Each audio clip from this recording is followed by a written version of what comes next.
Hello दोस्तों, how are you. आपके अपने YouTube channel basics of Rajasthan GK में हेलो दोस्तों, हाउ आर यू। आपके अपने YouTube channel basics of Rajasthan GK by Mausam sir में आपका स्वागत है।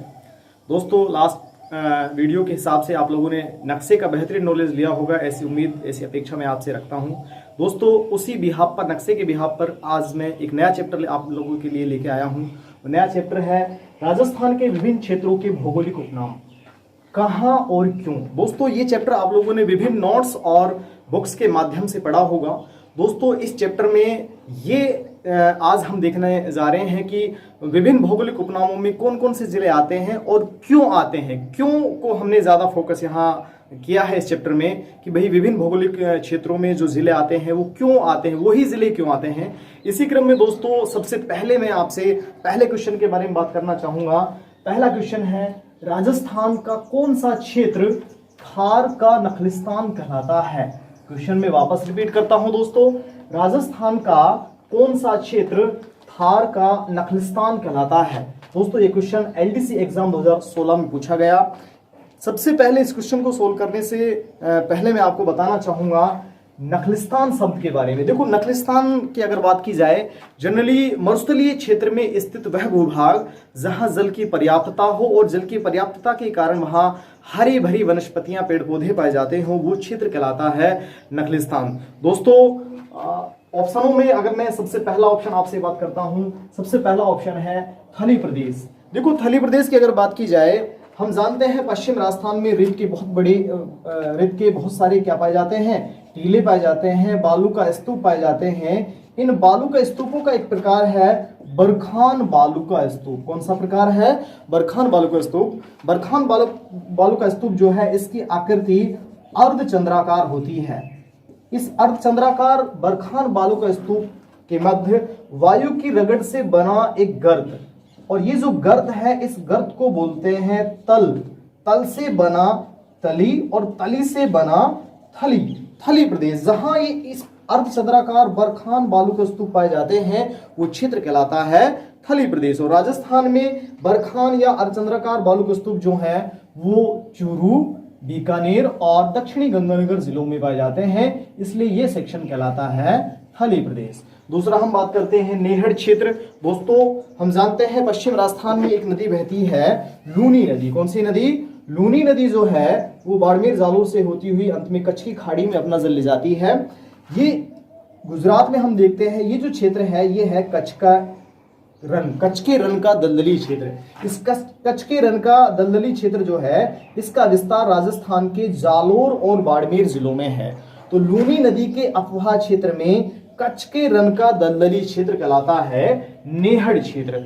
तीसरा हम बात करते हैं लाठी सरीज क्षेत्र। दोस्तों, हम जानते हैं ये एक जिला है जैसलमेर, और जैसलमेर जिले में हम बात करते हैं, एक जगह है पोखरण और दूसरी जगह है मोहनगढ़। जैसलमेर जिले में पोखरण से लेकर मोहनगढ़ के मध्य स्थित भूगर्भीय जलपट्टी, जहां उपयोगी हरी भरी घासें या वनस्पतियां पाई जाती हैं, वो क्षेत्र कहलाता है लाठी सरीज क्षेत्र। तीसरा सेक्शन हम देखते हैं चौथा ऑप्शन हम देखते हैं घग्गर का मैदान। घग्गर का मैदान जो है, हम जानते हैं ये एक जिला है हनुमानगढ़ और ये एक जिला है श्रीगंगानगर। हनुमानगढ़ और श्रीगंगानगर जिलों में या घग्गर नदी द्वारा निर्मित मैदानी जो क्षेत्र है वो क्षेत्र कहलाता है घग्गर का मैदान। ओवरऑल हम कह सकते हैं इस क्वेश्चन का आंसर होगा थार का नखलिस्तान कहलाता है लाठी सरीज क्षेत्र, मतलब पोखरण से मोहनगढ़ के मध्य स्थित भूगर्भीय जलपट्टी, जहां उपयोगी हरी भरी वनस्पतियां पाई जाती हैं, वो क्षेत्र कहलाता है लाठी सरीज क्षेत्र। दोस्तों, अगला क्वेश्चन हम बात करते हैं। क्वेश्चन है असंगत युग्म को पहचानिए। असंगत युग्म को हमको यहां पहचानना है। सबसे पहला ऑप्शन देखते हैं डांग क्षेत्र, सवाई माधोपुर, करौली। डांग क्षेत्र की अगर बात की जाए, हम जानते हैं राजस्थान में एक नदी बहती है चंबल नदी। कौन सी नदी? चंबल नदी। चंबल जो नदी है, ये नदी हम जानते हैं सवाई माधोपुर, करौली और धौलपुर, सवाई माधोपुर, करौली और धौलपुर जिलों में चंबल नदी के तीव्र बहाव के कारण उबड़ खाबड़ अनुपजाऊ बीहड़ भूमि का निर्माण हो जाता है। कैसी भूमि बन जाती है? उबड़ खाबड़ अनुपजाऊ बीहड़ भूमि का निर्माण या उत्खात भूमि का निर्माण हो जाता है। इस बीहड़ भूमि में बड़ी बड़ी कंदराएं, बड़ी बड़ी गुफाओं का निर्माण हो जाता है। उन गुफाओं में डाकुओं के निवास के कारण ये क्षेत्र कहलाता है डांग क्षेत्र। तो डांग क्षेत्र में आते हैं सवाई माधोपुर, करौली और धौलपुर। इसका मतलब ये तो संगत नहीं है, सवाई माधोपुर ये तो ठीक है। उसके बाद अगला ऑप्शन देखते हैं 56 का मैदान। दोस्तों हम जानते हैं दक्षिणी राजस्थान में एक नदी बहती है माही नदी, और माही नदी के किनारे बांसवाड़ा और प्रतापगढ़ जिलों में स्थित वह मैदानी भूभाग जहां 56 गांवों का समूह निवास करता हो या 56 नदी नालों का समूह बहता हो, वह क्षेत्र कहलाता है 56 का मैदान। तो 56 का मैदान जो है वो बांसवाड़ा प्रतापगढ़, ये भी ठीक युग्म है। अगला युग्म हम देखते हैं थली प्रदेश। अभी हमने देखा कि थली प्रदेश के अंतर्गत राजस्थान का चूरू, बीकानेर और दक्षिणी गंगानगर जिला आता है, जबकि यहां दिया हुआ है चूरू और झुंझुनू। चौथा ऑप्शन जो है वो है मेवल क्षेत्र। मेवल का शाब्दिक अर्थ बागड़ी भाषा में होता है डूंगरी। हम जानते हैं डूंगरपुर जिला जो है इसका नाम डूंगरियों के कारण, पर्वतों के कारण ही क्या पड़ा, डूंगरपुर पड़ा। डूंगरपुर और बांसवाड़ा के मध्य जो पर्वतीय क्षेत्र है वो क्षेत्र कहलाता है मेवल क्षेत्र, डूंगरपुर बांसवाड़ा। तो सारे जहां तक असंगत युग्म की हम बात करते हैं तो असंगत युग्म है यहाँ थली प्रदेश, चूरू और झुंझुनू। थली प्रदेश में चूरू और झुंझुनू ना होकर चूरू, बीकानेर और दक्षिणी गंगानगर आता है। अगला क्वेश्चन हम देखते हैं दोस्तों, निम्न में से कौन सी पहाड़ियां मध्य अरावली श्रेणी में स्थित है। वापस क्वेश्चन रिपीट करता हूं, निम्न में से कौन सी पहाड़ियां मध्य अरावली श्रेणी में स्थित है। दोस्तों पहला ऑप्शन है 56 की पहाड़ियां। कौन सी पहाड़ियां दोस्तों, अभी हमने 56 का मैदान भी पढ़ा है, अब हम बात करने जा रहे हैं आपसे 56 की पहाड़ियां। दोस्तों हम देखते हैं बाड़मेर जिले में एक तहसील पड़ती है सिवाना। कौन सी तहसील, सिवाना तहसील। बाड़मेर जिले की सिवाना तहसील में 56 पहाड़ियों का समूह, छोटी छोटी 56 पहाड़ियों का समूह जो है वो 56 की पहाड़ियां कहलाता है। स्थानीय भाषा में ये पर्वतीय क्षेत्र नाकोड़ा पर्वतीय क्षेत्र के नाम से भी जाना जाता है। तो 56 की पहाड़ियां। उसके बाद अगला हम बात करते हैं मुकुंदवाड़ा की पहाड़ियां। दोस्तों हम जानते हैं कोटा के एक शासक हुए हैं राव मुकुंद, और राव मुकुंद जो है प्रकृति प्रेमी रहे हैं, पर्यावरण प्रेमी रहे हैं। निश्चित रूप से उन्हीं के नाम पर कोटा और झालावाड़, ये एक जिला है कोटा और ये एक जिला है झालावाड़। कोटा और झालावाड़ जिले का जो पर्वतीय क्षेत्र है वो पर्वतीय क्षेत्र कहलाता है मुकुंदवाड़ा की पहाड़ियां। तीसरा ऑप्शन है मालानी पर्वत श्रृंखला। दोस्तों हम जानते हैं बाड़मेर जिले में एक तहसील पड़ती है गुढ़ामलानी। कौन सी तहसील, गुढ़ामलानी तहसील, और यहां से एक नदी भी बहती है। अभी मैं बात कर रहा था कौन सी नदी, लूनी नदी। बाड़मेर जिले की गुढ़ामलानी तहसील में लूनी नदी के अपवाह क्षेत्र में स्थित पर्वत श्रृंखलाएं क्या कहलाती हैं, मालानी पर्वत श्रृंखला के नाम से जानी जाती है। दोस्तों एक और बात मैं आपको बताना चाहूंगा, मालानी पर्वत श्रृंखलाओं में ही एक बहुत महत्वपूर्ण स्थल है, नाम है आलमजी का धोरा। बेसिकली आलमजी का धोरा जो है इस स्थल को कहा जाता है घोड़ों का तीर्थ स्थल, घोड़ों का तीर्थ स्थल। हम जानते हैं पश्चिम राजस्थान में मालानी नस्ल के घोड़े इस पर्वतीय क्षेत्र में पाए जाते हैं, जो काफी प्रसिद्ध घोड़े हैं या घोड़ों की एक बहुत महत्वपूर्ण नस्ल है। दोस्तों अगला जो ऑप्शन है वो है मेरवाड़ा की पहाड़ियां। मेरवाड़ा की जहां तक हम बात करते हैं दोस्तों, ये एक जिला है अजमेर, और अजमेर जिले में ये अजमेर जिले का खंडित भाग है। हम जानते हैं अजमेर जिला पूर्णतः 2 भागों में बटा हुआ है। इस खंडित भाग के इधर देखते हैं तो ये क्षेत्र है मारवाड़ क्षेत्र। कौन सा क्षेत्र, और ये मारवाड़ क्षेत्र है। और अगर हम इस साइड में देखते हैं तो ये क्षेत्र है मेवाड़ क्षेत्र। कौन सा क्षेत्र, मेवाड़ क्षेत्र। देखो यहाँ ये हम अरावली पर्वतमाला की बात कर रहे हैं, यहाँ से अरावली पर्वतमाला इस प्रकार से अरावली पर्वतमाला गुजरती है। ये कौन सी पर्वतमाला है, अरावली पर्वतमाला। हम कह सकते हैं दोस्तों अजमेर जिले के खंडित भाग में स्थित वह पर्वतीय क्षेत्र जो मारवाड़ को मेवाड़ से क्या करता हो, अलग करता हो, वो क्षेत्र कहलाता है मेरवाड़ा। देखो मेरवाड़ा शब्द मारवाड़ और मेवाड़ दोनों से अलग एक शब्द निकल के आया मेरवाड़ा, मतलब वह पर्वतीय क्षेत्र जो मारवाड़ के मैदानी क्षेत्र को मेवाड़ से क्या करता हो, अलग करता हो, वह मैदानी क्षेत्र कहलाता है, वह पर्वतीय क्षेत्र कहलाता है मेरवाड़ा की पहाड़ियां। तो ओवरऑल हम कह सकते हैं मध्य अरावली श्रेणी के अंतर्गत राजस्थान की निम्न में से कौन सी पहाड़ियां आती हैं, मेरवाड़ा की पहाड़ियां। मेरवाड़ा की पहाड़ियों को अजय मेरू की पहाड़ियों के नाम से भी जाना जाता है। दोस्तों अगला क्वेश्चन है, मरुआर, मारवाड़ या धनु प्रदेश के अंतर्गत मुख्यतः राजस्थान के कौन से जिले आते हैं। दोस्तों बड़ा इजी क्वेश्चन है कि भाई मरुवार या मारवाड़ क्षेत्र के अंतर्गत राजस्थान के कौन से जिले आते हैं। देखना है कौन से जिले आते हैं। देखो सबसे पहला जो ऑप्शन है वो है सीकर झुंझुनू। दोस्तों ये एक जिला है सीकर और ये एक जिला है झुंझुनू। दूसरा ऑप्शन हम बात करते हैं, दूसरा ऑप्शन है जोधपुर और जैसलमेर।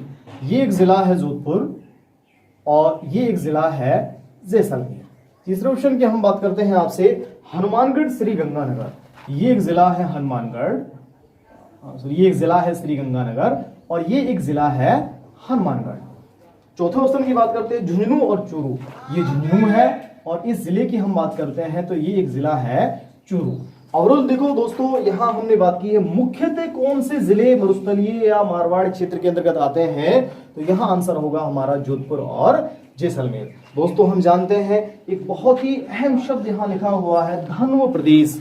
हम जानते हैं दुर्गों की विभिन्न प्रकार की कैटेगरियां होती हैं, जैसे पर्वत पर स्थित दुर्ग को गिरि दुर्ग बोलते हैं, जल में स्थित दुर्ग को या ऐसा दुर्ग जो चारों ओर से जलीय क्षेत्र से घिरा हुआ हो उसको हम जल दुर्ग या ओदक दुर्ग बोलते हैं, ऐसा दुर्ग जो चारों ओर से खाई से घिरा हुआ हो उसको पारिक दुर्ग बोलते हैं, ऐसे ही ऐसा दुर्ग जो चारों ओर से मरुस्थलीय क्षेत्र से घिरा हुआ हो उस दुर्ग को बोलते हैं धनु दुर्ग और उस प्रदेश को बोलते हैं धनु प्रदेश।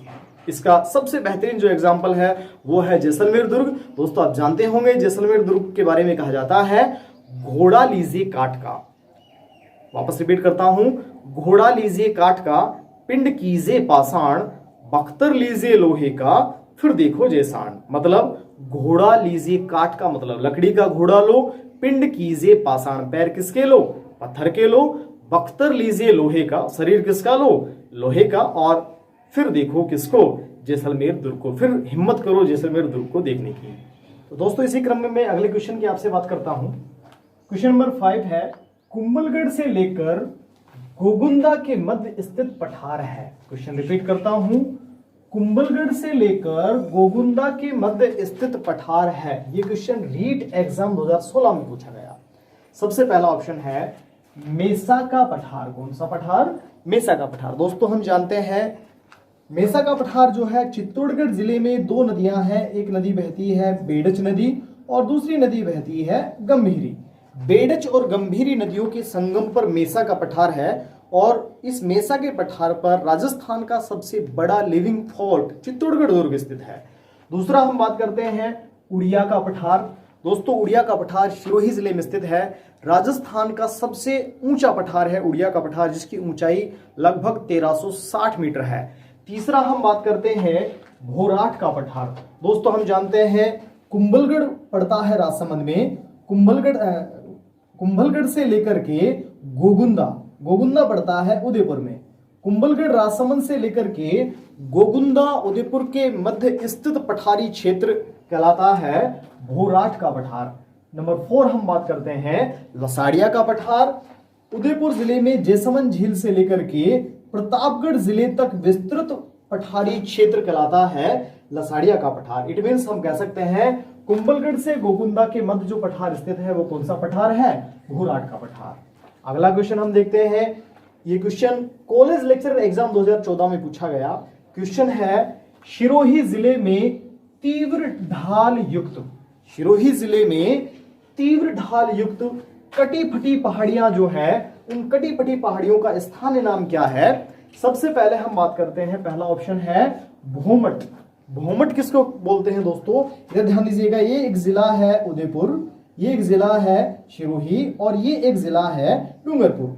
डूंगरपुर, उदयपुर और सिरोही जिलों में ये जो क्षेत्र है गुजरात के सीमावर्ती जो क्षेत्र है जहां सर्वाधिक भील आबादी निवास करती है वह क्षेत्र कहलाता है भोमट क्षेत्र। दूसरा हम बात करते हैं, दूसरा ऑप्शन है गिरवा। गिरवा की बात करते हैं। गिरवा का शाब्दिक अर्थ होता है पर्वतीय क्षेत्र। गिर का शाब्दिक अर्थ होता है पर्वत और अवा का शाब्दिक अर्थ होता है चारों ओर से। देखो उदयपुर शहर जो है, उदयपुर शहर के चारों ओर स्थित पर्वतीय क्षेत्र से घिरा हुआ प्लेट नुमा तस्तरी नुमा या प्लेट नुमा जो भूभाग है वो क्षेत्र कहलाता है गिरवा प्रदेश। नेक्स्ट हम बात कर रहे हैं, तीसरा जो ऑप्शन है वो है ऊपरमाल। ऊपरमाल किसको बोलते हैं दोस्तों? हम जानते हैं भीलवाड़ा जिला, ये एक जिला है भीलवाड़ा। भीलवाड़ा जिले में एक जगह पड़ती है बिजोलिया, और ये एक जिला है चित्तौड़गढ़। चित्तौड़गढ़ में एक जगह पड़ती है भैंसरोडगढ़। हम कह सकते हैं बिजोलिया भीलवाड़ा से लेकर भैंसरोडगढ़ चित्तौड़गढ़ के मध्य स्थित ऊपर उठा हुआ पठारी क्षेत्र या ऊपर उठा हुआ क्षेत्र या ऊपर उठा हुआ काली मिट्टी युक्त उपजाऊ क्षेत्र क्या कहलाता है? ऊपरमाल। माल का शाब्दिक अर्थ होता है उपजाऊ काली मिट्टी। ऊपर उठा हुआ उपजाऊ काली मिट्टी युक्त क्षेत्र क्या कहलाता है? ऊपरमाल क्षेत्र कहलाता है। लास्ट ऑप्शन है हमारा भाकर। दोस्तों हम जानते हैं सिरोही जिले में अरावली पर्वतमाला की सर्वाधिक जो ऊंचाई है वो सिरोही जिले में है, क्योंकि अरावली पर्वतमाला की प्रमुख जो ऊंची ऊंची चोटियां हैं वो सारी सिरोही जिले में स्थित है। तो सिरोही जिले में अरावली पर्वतमाला का चूंकि ऊंचाई बहुत ज्यादा है तो पर्वतीय ढलान क्या होगा? तीव्र होगा। तीव्र सिरोही जिले में तीव्र ढलान युक्त कटी फटी जो पहाड़ियां हैं वो कहलाती हैं भाकर। क्या कहलाती हैं? तो आंसर हुआ डी भाकर। अगला क्वेश्चन है शेखावटी बांगड़ क्षेत्र में राजस्थान के कौन से जिले आते हैं? दोस्तों बड़ा इजी क्वेश्चन है। आप जानते हैं शेखावटी के अंतर्गत राजस्थान के कौन से जिले आते हैं? मैंने ऑप्शन ना लिखकर सीधे आंसर लिख दिए सीकर, चूरू, झुंझुनू। लेकिन क्वेश्चन मेरा यह है कि शेखावटी क्षेत्र में सीकर, चूरू, झुंझुनू ही क्यों आते हैं? बाकी जिले के शेखावटी क्षेत्र के अंतर्गत क्यों नहीं आते हैं, या बाकी जिलों को क्यों नहीं कह सकते हैं? देखो हम जानते हैं जयपुर जो रियासत है, इस रियासत में कछवाहा वंश के शासकों ने शासन किया।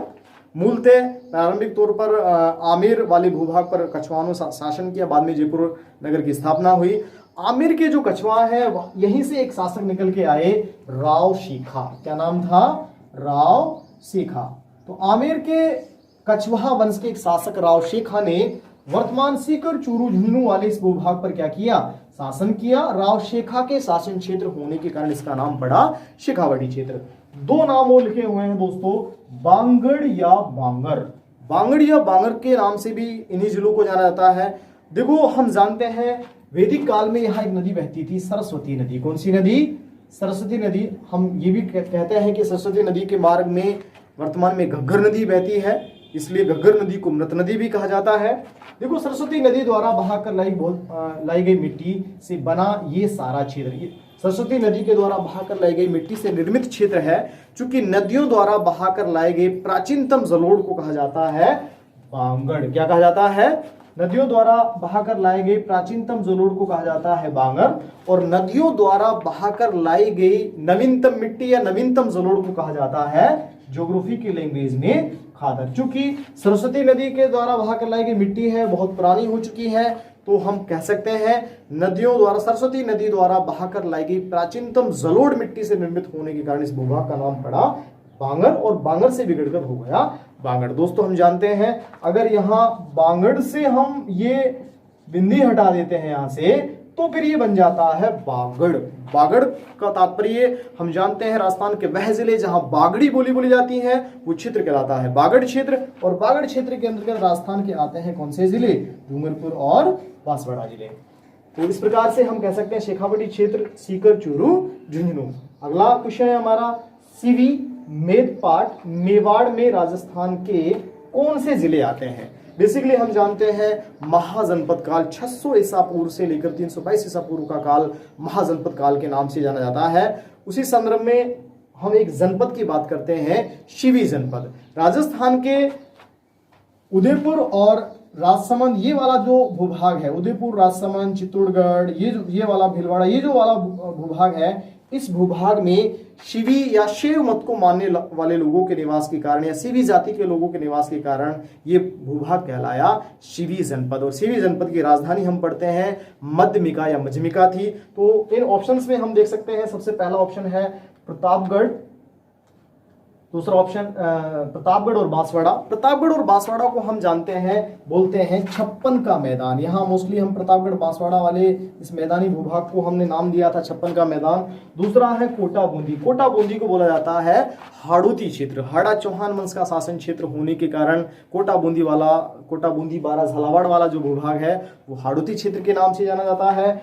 जयपुर और दौसा, जयपुर दौसा को मोस्टली ढूंढाड़ बोला जाता था या ढूंढाड़ नामक भौगोलिक उपनाम से जानते हैं, क्योंकि यहाँ एक नदी बहती थी, ढूंढ नदी। कौन सी नदी?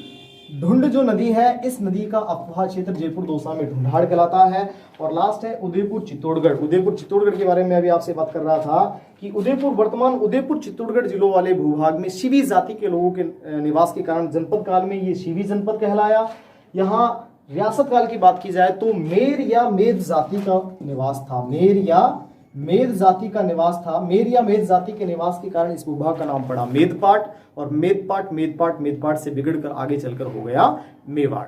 दोस्तों, इसी क्रम में मैं अगले क्वेश्चन के बारे में आपसे बात करना चाहूंगा। अगला क्वेश्चन है, राजस्थान के मानचित्र के सहयोग से शाही कूट को पहचानिए। मानचित्र की उपयोगिता मैं बार बार आपसे बात करता रहा हूं। मानचित्र का बेहतरीन नॉलेज होना आपको बहुत जरूरी है। क्वेश्चन वापस रिपीट करता हूं, राजस्थान के मानचित्र के सहयोग से शाही कूट को पहचानिए। देखो, ये मानचित्र दिया हुआ है, इस पे देखो एग्जाम में आपके खाली राजस्थान का मैप आएगा, उसमें इस प्रकार से डिजिट लिखे हुए होंगे। आपको सही कोड पहचानना है कि 1 नंबर पर कौन होगा, 2 नंबर पर कौन होगा, 3 नंबर पर कौन और 4 नंबर पर कौन होगा। देखो, हम जानते हैं, हम ऑप्शंस की बात ना करके पहले कूट की बात करते हैं या मानचित्र की बात करते हैं। 1 नंबर वाला, अब आपको नक्शे का बेहतरीन नॉलेज होगा तो हम जानते हैं कि ये भूभाग, ये एक जिला है जयपुर और ये एक जिला है दौसा। और जयपुर और दौसा वाला जो भूभाग है, अभी मैं आपसे बात कर रहा था, इसको बोलते हैं ढूंढाड़ क्षेत्र। क्या बोलते हैं? ढूंढाड़ क्षेत्र। दूसरा, 2 नंबर की मैं बात करता हूं, ये एक जिला है उदयपुर, ये एक जिला है राजसमंद, ये एक जिला है चित्तौड़गढ़ और ये एक जिला है भीलवाड़ा। ये जो सेक्शन है, इस सेक्शन को हम बोलते हैं, अभी मैंने आपसे बात की थी, मेवाड़ क्षेत्र। तीसरा जो ऑप्शन है वो है, ये एक जिला है कोटा और ये एक जिला है झालावाड़, ये एक जिला है बारा और ये एक जिला है बूंदी। कोटा, बूंदी, बारा, झालावाड़ को अभी मैंने आपसे बात की थी, इसको बोलते हैं हाड़ौती क्षेत्र। और नंबर 4, ये एक जिला है जोधपुर और ये एक जिला है जैसलमेर, ये बाड़मेर है, ये जालोर है। ये सारा जो सेक्शन है, इस सेक्शन को हम बोल देते हैं मारवाड़। अब देखो, 1 नंबर पर ढूंढाड़ है, 2 नंबर पर कौन है? मेवाड़ है, 3 नंबर पर कौन है? हाड़ौती है और 4 नंबर पर मारवाड़। अब 1 नंबर पर ढूंढाड़ देखिए कौन से ऑप्शन में है। इस ऑप्शन में भी 1 नंबर पर ढूंढाड़ है, इस ऑप्शन में भी 1 नंबर पर ढूंढाड़ है। फिर 2 नंबर की बात करते हैं, 2 नंबर पर कौन है? इधर मेवाड़ है। देखो, 2 नंबर पर मेवाड़ कौन से में है? यहाँ 2 नंबर पर मेवाड़ है, यहाँ 2 नंबर पर क्या है? हाड़ौती है। तो आंसर होगा 1 नंबर पर ढूंढाड़, 2 नंबर पर मेवाड़, 1 नंबर पर ढूंढाड़ हुआ, 2 नंबर पर मेवाड़, 3 नंबर पर हाड़ौती और 4 नंबर पर मारवाड़। तो आंसर होगा डी, ढूंढाड़, मेवाड़, हाड़ौती और मारवाड़। मैं अगले क्वेश्चन की आपसे बात करता हूं। क्वेश्चन है, गलत युग्म को छांटिए। सबसे पहले हम बात कर रहे हैं मेवात क्षेत्र। मेवात क्षेत्र में अलवर और भरतपुर 2 जिले आते हैं। हम जानते हैं अलवर और भरतपुर में मोस्टली मेव जाति की बाहुल्यता तथा यहाँ रहने वाले समस्त लोगों द्वारा मोस्टली मेवाती बोली बोली जाती थी। वर्तमान में नहीं बोली जाती है, कम बोली जाती है, बट मेवाती बोली जाने के कारण ये क्षेत्र कहलाता है मेवात क्षेत्र। दूसरा ऑप्शन है तोरावाटी क्षेत्र। तोरावाटी क्षेत्र की मैं आपसे बात करूं तो सीकर जिले की नीमका थाना तहसील से एक नदी का उद्गम होता है, वो नदी कहलाती है कांतली नदी। कौन सी नदी? कांतली नदी का उद्गम सीकर जिले की नीमका थाना तहसील में खंडेला की पहाड़ियों से होती है और यहाँ से उद्गम होने के पश्चात ये झुंझुनू जिले से बहती हुई आगे जाती है। साथ में यहाँ एक और जिला है जयपुर। जयपुर जिले का जो उत्तरी भाग है, उत्तरी जयपुर, सीकर और झुंझुनू जिलों में कांतली नदी का अफवाह क्षेत्र, जहां तोमर वंशीय शासकों का अधिकार रहा है, या हम ये कह सकते हैं दिल्ली के तोमर वंशीय शासकों का जो साम्राज्य था वो राजस्थान का ये जो भूभाग है ये उस साम्राज्य में शामिल था। तो ओवरऑल हम ये कह सकते हैं उत्तरी जयपुर, सीकर और झुंझुनू जिलों में कांतली नदी का अफवाह क्षेत्र, जहां तोमर वंशीय शासकों का शासन रहा, वो क्षेत्र कहलाता है तोरावाटी क्षेत्र। तो दूसरा ऑप्शन है जयपुर और झुंझुनू तोरावाटी क्षेत्र। तीसरा है काठल प्रदेश। काठ का शाब्दिक अर्थ गुजराती भाषा में होता है किनारा। गुजराती भाषा में काठ का शाब्दिक अर्थ क्या होता है? किनारा होता है। दक्षिणी राजस्थान में माही नदी, और माही नदी का प्रतापगढ़ जिले में माही नदी के किनारे वाला भूभाग कहलाता है क्या? काठल प्रदेश। देखो माही नदी चित्तौड़गढ़ में नहीं बहती है, इसलिए हमारा जो आंसर होगा वो क्या होगा? सी होगा, क्योंकि काठल प्रदेश केवल प्रतापगढ़ को बोलते हैं, ना कि चित्तौड़गढ़ को। यहाँ एक और चौथा ऑप्शन में आपसे बात कर लेता हूँ, पीडमांट का मैदान। हम जानते हैं ये एक राजसमंद जिला है। राजसमंद जिले में एक तहसील पड़ती है देवगढ़। राजसमंद जिले की देवगढ़ तहसील का जो पर्वतीय क्षेत्र है, उस पर्वतीय क्षेत्र के मध्य टीले नुमा मैदानी भूभाग, वो मैदानी भूभाग कहलाता है पीडमांट का मैदान। तो पीडमांट का मैदान राजसमंद, ये भी ठीक है। तो आंसर होगा काठल प्रदेश, क्योंकि काठल प्रदेश में प्रतापगढ़ आता है, ना कि चित्तौड़गढ़।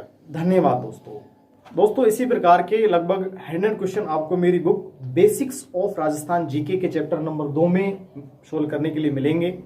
दोस्तों आप लोगों के लिए जो वीडियोस बनाई जा रही है, इससे निश्चित रूप से मैं समझता हूं कि कुछ फ़ायदा आप लोग घर बैठकर उठा रहे होंगे। लगातार इसी प्रकार से आप लोगों से वीडियो के माध्यम से संपर्क बना रहे, इसलिए आप मेरे channel basics of Rajasthan GK by Mausam sir के नाम से जो चैनल है उसको सब्सक्राइब कर लें, शेयर करें, लाइक करें, ताकि और साथ में बेल आइकन का बटन भी दबाएं, ताकि आगामी वीडियोज की सूचना आपको अवेलेबल मिलती रहे। दोस्तों मैं आपसे फिर मिलूंगा। एक दिन छोड़कर एक दिन का मैंने वीडियोस का अपलोड करने का आप लोगों के लिए व्यवस्था की है। धन्यवाद दोस्तों।